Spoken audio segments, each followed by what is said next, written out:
Following a large dry riverbed deep in the jungle leads to the impressive entrance of Pueblo Creek Cave. Found at the end of the trip in 2006, the cave was extended in 2008, but due to running out of time, the cave had been left wide open, still ongoing, following a major underground streamway. Continuing to explore the cave to its conclusion was a major objective of the trip in 2010.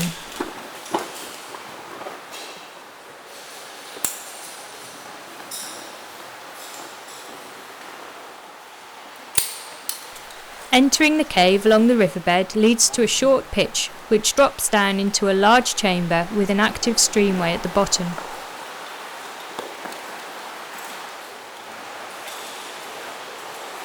Throughout the cave is strewn the evidence of considerable water flow in the wet season, with tree trunks and huge logs strewn and wedged across the passageways.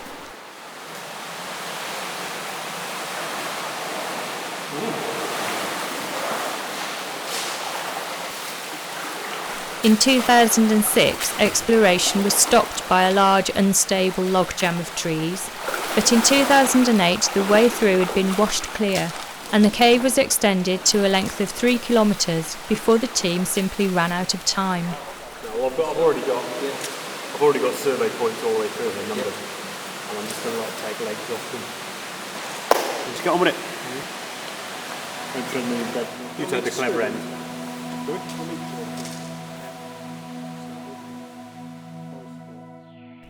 The cave has an extensive dry fossil series full of enormous, strangely sculpted formations which loom out of the darkness like ancient statues.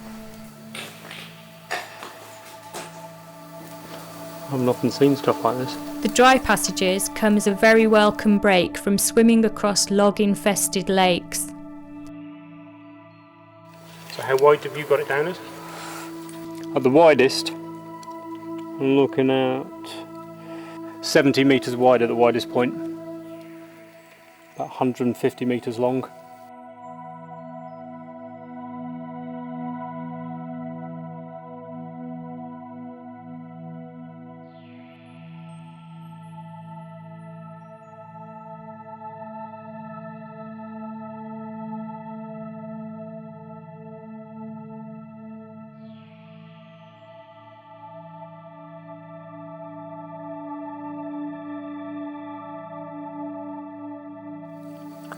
Really odd shapes, aren't they? Fantastic. All these ones down here. A little piece of stone on top. So I don't want to walk any further than I am. 3. Yep. 79. Yep. 84. Yep. 113. Plotting the survey back up at the lodge 89, showed that the cave was 89, heading through the 181, hillside towards a known resurgence cave called Ochochpek, near the village of Aguacate. Permission was sought from the village headman to take a look at this cave. And we'll just work a few tricks.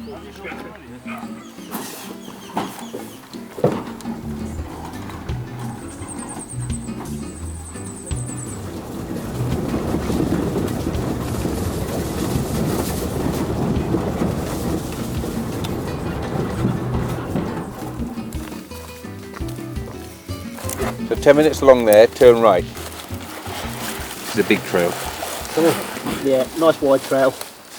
You could have bought some more bananas. And as it was a nice wide trail, we set off without a guide.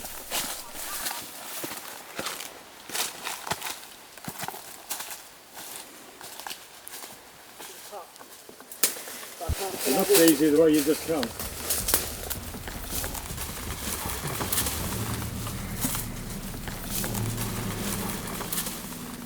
What's the matter? Gone too far. Walk too far. Fork too far. Turning on the Could be a turning on the left. left as we go back. Okay. With no GPS signal and limited water supplies, getting lost in the jungle can have serious consequences.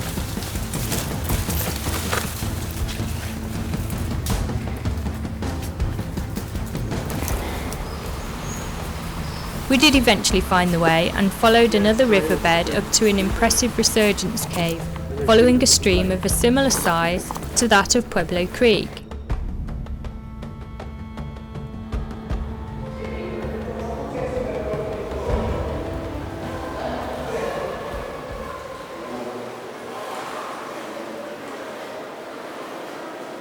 A quicklime survey using a disto to the large sump at the end showed the two caves lining up quite nicely. So, it was back into Pueblo Creek Cave to try to make a connection.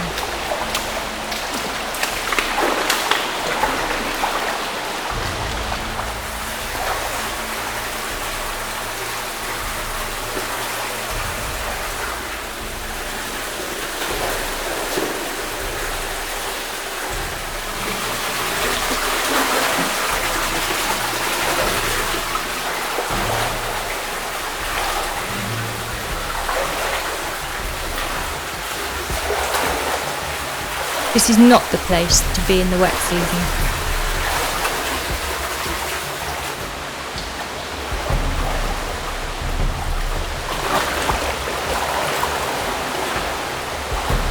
The cave was pushed on downstream to a massive sump, but no bypass could be found, so exploration was stopped with the cave's total surveyed length of 4.7 kilometres.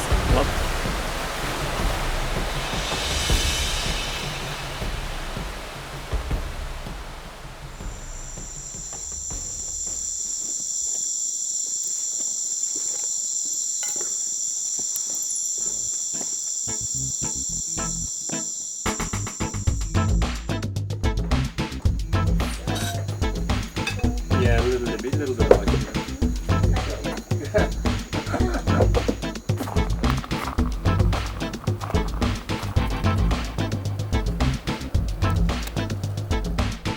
Despite the comparative luxury of our accommodation this year, team members still seem to be plagued by all manner of biting insects.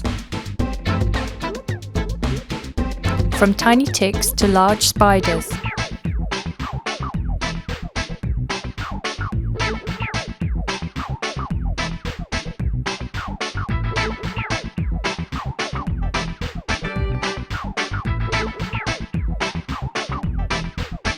Holy moly.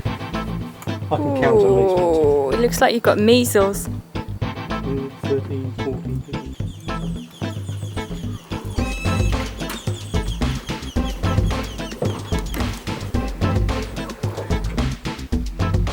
Undeterred by the tarantulas, ticks, pumas, talk of man-eating peccaries and of course the snakes, the expedition also went out into the jungle prospecting.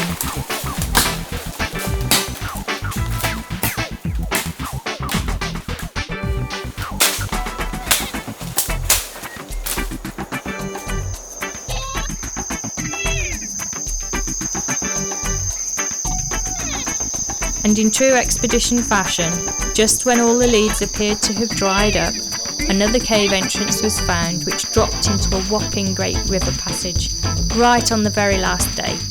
So, there's still something to go back to, once all the pain and suffering has faded from memory.